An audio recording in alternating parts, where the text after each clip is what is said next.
നമസ്കാരം. ഒരു മുറിയിൽ സന്ധ്യയ്ക്ക് 4 മെഴുകുതിരികൾ ഒന്നിച്ചിങ്ങനെ കത്തിക്കൊണ്ട് നിൽക്കുകയാണ്. ഒന്നാമത്തെ മെഴുകുതിരി സങ്കടത്തോടെ പറഞ്ഞു, "ഞാനിവിടെ നിൽക്കേണ്ട കാര്യമില്ല." അപ്പോൾ മറ്റുള്ളവർ ചോദിച്ചു, "നിന്റെ പേര് സമാധാനം എന്നല്ലേ?" ആ മെഴുകുതിരി മറുപടിയായിട്ട് പറഞ്ഞു, "എൻ്റെ പേര് സമാധാനം എന്നാണെങ്കിലും ലോകത്തിൽ സമാധാനമില്ലാത്തതുകൊണ്ട് എനിക്കിനി സ്ഥാനമില്ല" എന്ന് പറഞ്ഞ് അത് തന്നെ അണഞ്ഞു പോകുകയാണ്. അത് പോയി എന്ന് കണ്ടു കഴിഞ്ഞപ്പോൾ രണ്ടാമത്തെ മെഴുകുതിരി പറഞ്ഞു, "ഞാൻ എന്തിനാ ഇവിടെ നിൽക്കുന്നത്? നിന്റെ പേര് വിശ്വാസം എന്നല്ലേ?" ആ മെഴുകുതിരി പറഞ്ഞു, "എൻ്റെ പേരൊക്കെ വിശ്വാസം എന്നാ. ആർക്കാണ് ഇവിടെ വിശ്വാസമുള്ളത്? പരസ്പരം മത്സരിക്കാൻ വേണ്ടി മാത്രം ഇന്ന് വിശ്വാസങ്ങൾ ഒതുങ്ങിപ്പോകുകയല്ലേ. അതുകൊണ്ട് ഞാനും ഇവിടെ നിൽക്കുന്നത് കൊണ്ട് കാര്യമില്ല" എന്ന്. ഇത് കേട്ട് സങ്കടത്തോടെ മൂന്നാമത്തെ മെഴുകുതിരി പറഞ്ഞു, "അങ്ങനെയെങ്കിൽ ഞാനും ഇവിടെ നിൽക്കുന്നില്ല.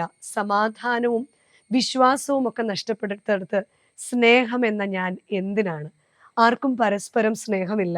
മാതാപിതാക്കൾക്ക് മക്കളോടും മക്കൾക്ക് മാതാപിതാക്കളോടും പരസ്പരം ദമ്പതികൾക്കും ഒക്കെയുള്ള സ്നേഹം വിശ്വാസമില്ലാത്ത സ്നേഹമായി ഇന്ന് മാറിയിരിക്കുന്നത് കൊണ്ട് എനിക്കും ഇനി ഇവിടെ സ്ഥാനമില്ല." ആ മെഴുകുതിരിയും തന്നെ അണഞ്ഞു പോവുകയാണ്. ആ മുറിയിലേക്ക് ഓടി വന്ന കുട്ടി ആ മുറിയിൽ ഇരുട്ട് കണ്ടു പേടിച്ച് വിതുമ്പി കരയുക. നാലാമത്തെ ഒരു കുഞ്ഞു മെഴുകുതിരി ആ കുഞ്ഞിനോട് പറഞ്ഞു, "നീ എന്തിനാ മോനെ കരയുന്നത്? ഞാനിവിടെ ഇല്ലേ?" അപ്പോൾ ആ കുഞ്ഞ് മെഴുകുതിരിയോട് ചോദിച്ചു, "നിന്റെ പേരെന്താ?"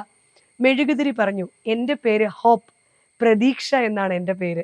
ഈ ഞാൻ ഇവിടെ ഉള്ളിടത്തോളം കാലം ആരും നിന്നെ വിട്ടുപോകുകയില്ല. ജീവിതത്തിൽ സമാധാനം നഷ്ടപ്പെട്ടാലും വിശ്വാസം നഷ്ടപ്പെട്ടാലും സ്നേഹം നഷ്ടപ്പെട്ടാലും എന്ത് നഷ്ടപ്പെട്ടാലും പ്രത്യാശയും പ്രതീക്ഷയും നിന്നെ വിട്ടു പോകാതിരിക്കാമെങ്കിൽ എനിക്ക് നിന്നെ സഹായിക്കാൻ സാധിക്കും." കുഞ്ഞു ചോദിച്ചു, "എങ്ങനെ?" ആദ്യം തന്നെ ഈ പ്രതീക്ഷ ചെന്ന് സമാധാനത്തെ കത്തിച്ചു, 2 വിശ്വാസത്തെ കത്തിച്ചു, 3 സ്നേഹത്തെ കത്തിച്ചു. ഈ 3 പേരെയും തെളിയിക്കുവാൻ, വീണ്ടും ശക്തി കൊടുക്കുവാൻ പ്രത്യാശയ്ക്കും പ്രതീക്ഷയ്ക്കും സാധിച്ചു. പ്രിയമുള്ളവരെ, പലപ്പോഴും നമ്മുടെ ജീവിതത്തിൽ സമാധാനം നഷ്ടപ്പെടും. സമാധാനത്തോടൊപ്പം തന്നെ ആ വിശ്വാസം നമ്മളുടെ ഉള്ളിൽ നിന്ന് നഷ്ടപ്പെടും.